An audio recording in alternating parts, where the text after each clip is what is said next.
Hello, I'm a small business person coming to you from Linden, California.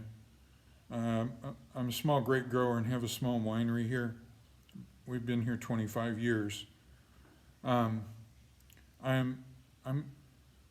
doing this video to express my outrage at how our government has treated small business people all across this country and how they are continuing to decimate small business, and it is clearly intentional.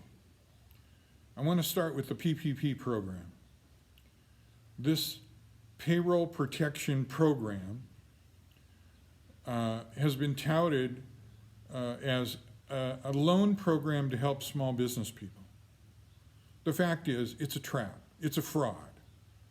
It's our government out of control trying to shift responsibility away from themselves and away from big business and onto small business, and further damage any chance we have of rebuilding from this fiasco.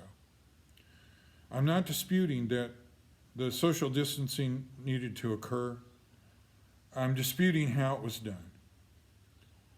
How is it that it's safer for the people to continue to go to Walmart's, Costco, Lowe's, Home Depot, on and on, but if we had taken those same people and spread them out to visit small businesses to buy their products, how is it that is safer?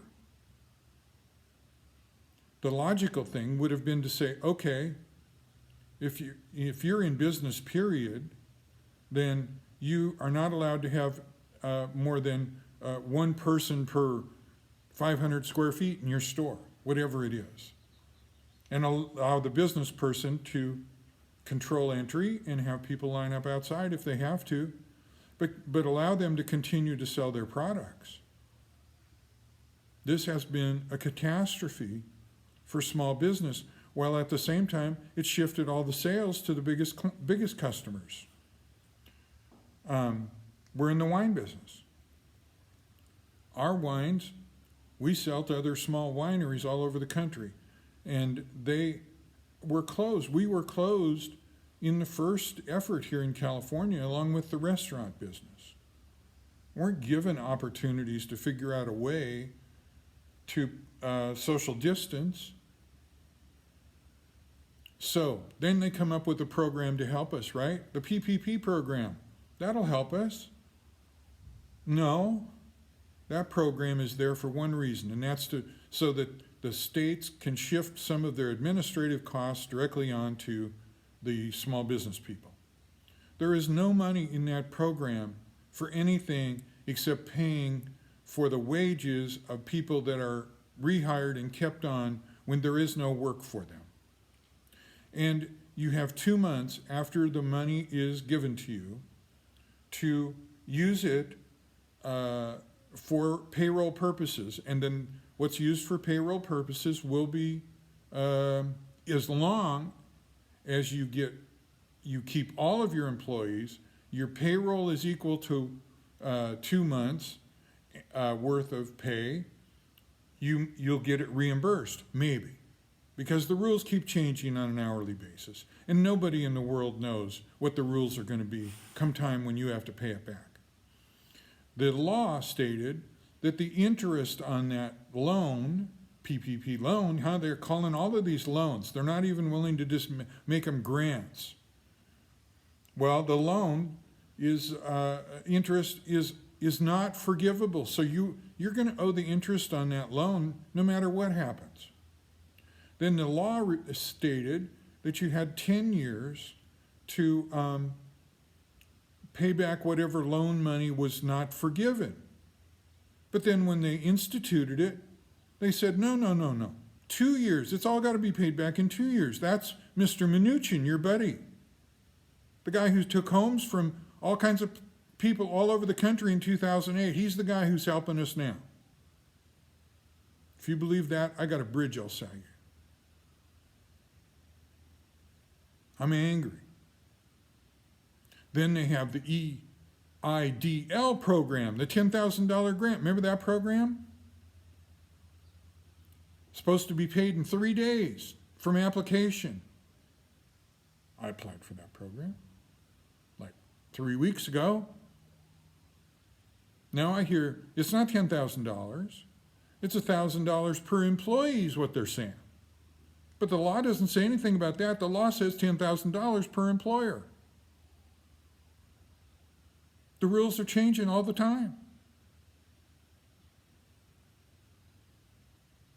And I hear that the banks are starting to get nervous because they're starting to recognize that they're going to have to go after a lot of people for the unforgivable portions of these loans, because you know the government's going to hold the bank's feet to the fire to demand that they get that money back, because the government still wants the money back. They just want to dump it on you. And hopefully down the road, it's politically more bearable to come after these businesses when they're on their back 2 years from now. Who came up with 2 years? We're hearing it's going to be 18 months before there is a vaccine. Do you really think the business is all going to come back next month? We'll be lucky if it's back 2 years from now.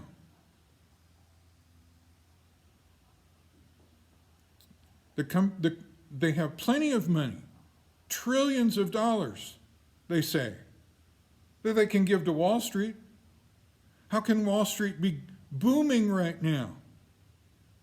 The richest of the rich, they can't wait to put their money into Wall Street. It's because Wall Street's getting all the money. And the crumbs being thrown out here are nothing. The people who are just working people, if you get it, you get $1,200. While they're giving billions away to their buddies on Wall Street? Wake up, people. This is not the country that I was a young man in. This is a disgusting example of just a corporatist oligarchy. And we don't even know who the players are. They're in a back room at the Federal Reserve, the real people who run the world. You notice how when they need to give money to big business, they go to the Federal Reserve, and the Federal Reserve opens a new lending program. They didn't ask Congress. They didn't ask the President. They didn't ask us. They didn't ask anybody. They just print it. But if they need money for small business, what do they need to do then? Then they need to go to Congress. And those people are our enemies also. They're taking orders in the back room just like everybody else up there. And I'm disgusted, and I hope that more people will post videos like this and start telling the truth about what's going on, because the news media is not doing it. There are only a couple of videos on YouTube, finally, of people who figured out how bad this program is, but we need hundreds of videos. People need to stand up and say, this has got to stop. That's all I have to say.